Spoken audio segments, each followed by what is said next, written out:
Hello, it's your boy Mr. CV. I'm back. I'm back with another special video, and I'm back to talk about Arsenal yesterday against Man United, and also to do the player ratings as well. Very disappointing loss for Arsenal, honestly. Arsenal started off really brilliantly. Mikel Marina had a good chance. We were pressuring them as well, and obviously Arsenal were expected to win.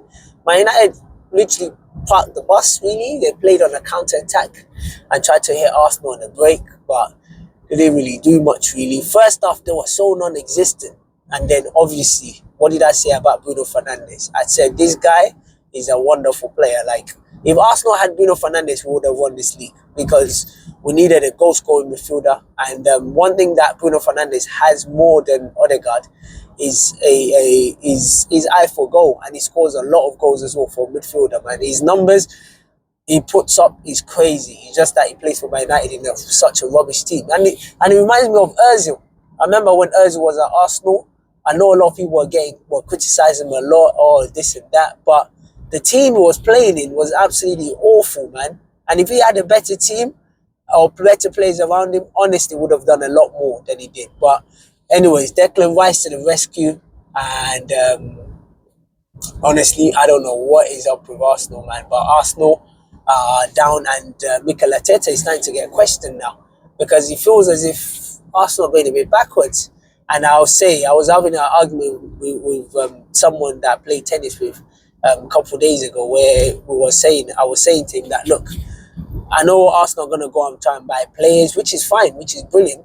But is Mikel Arteta going to use them? That's the problem. Because that front line, Saka,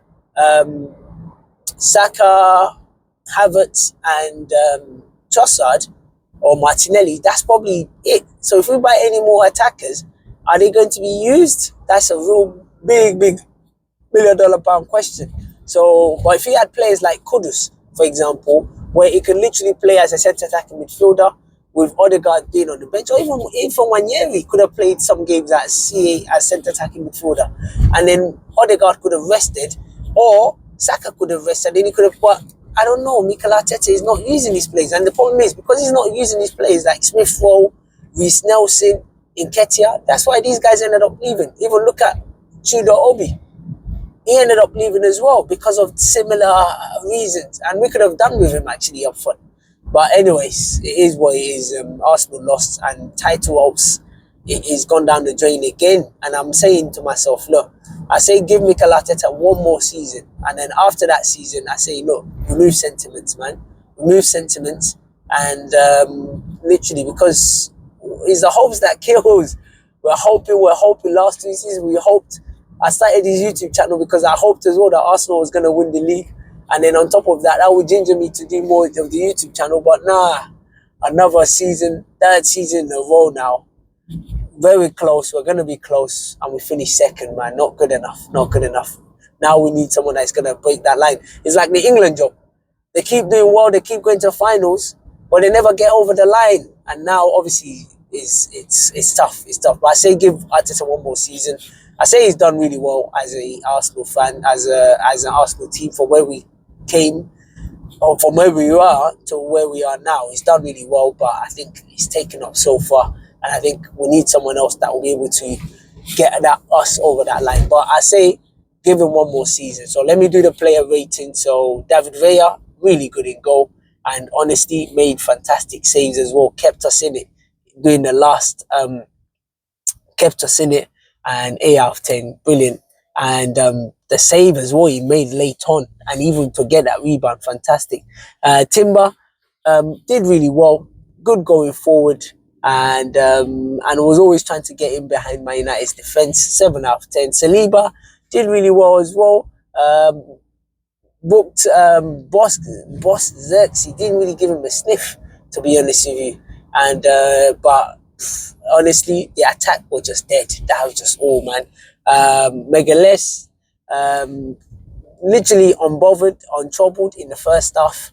And it was put under pressure after the break, though, because there was a lot of pressure coming on. Because Man United really stepped up in the second half. I don't know what the manager said to them the second half, but they really stepped up. And but honestly, 6 out of 10. Calafiori got in some good areas, but he did leave spaces for Garnacho to exploit. And honestly, Garnacho's finishing is awful, man. Awful. No end product. 6 out of 10. In midfield, Partey kept the ball moving as always, neat and tidy, but didn't really do much, really. And he couldn't really break down the defence. Declan Rice, Arsenal's best outfield player, scored an incredible goal.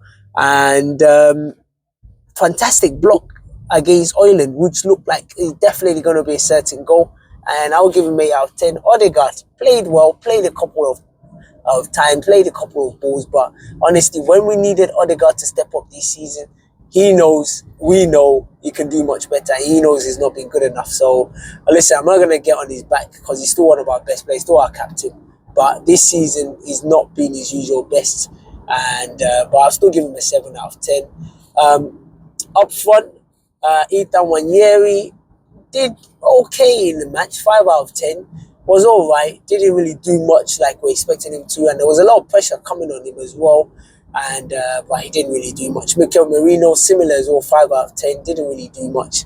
And I don't know how we can turn up one week banging 7 goals, the other week we can't even score. And even if that game went off for 24 hours, honestly, Arsenal will still not be able to score goals apart from the Declan Rice magic. And Trossard, really poor from him, really poor. Disappointing from him, 4 out of 10. I was expecting to do much better, but didn't really do much. And honestly, it's one of those games. Gabriel Martinelli came on, didn't really have much impact into the game, but he was okay, 6 out of 10. Luis Kelly came on for Calafiori, but wasn't able to change things. And honestly, it's so sad because honestly, when we need goals, these attacking players we're supposed to be bringing on, and we're bringing defenders on. And Kieran Tierney, man, he should not even bother playing Kieran Tierney, to be honest with you. Mikel Arteta, honestly,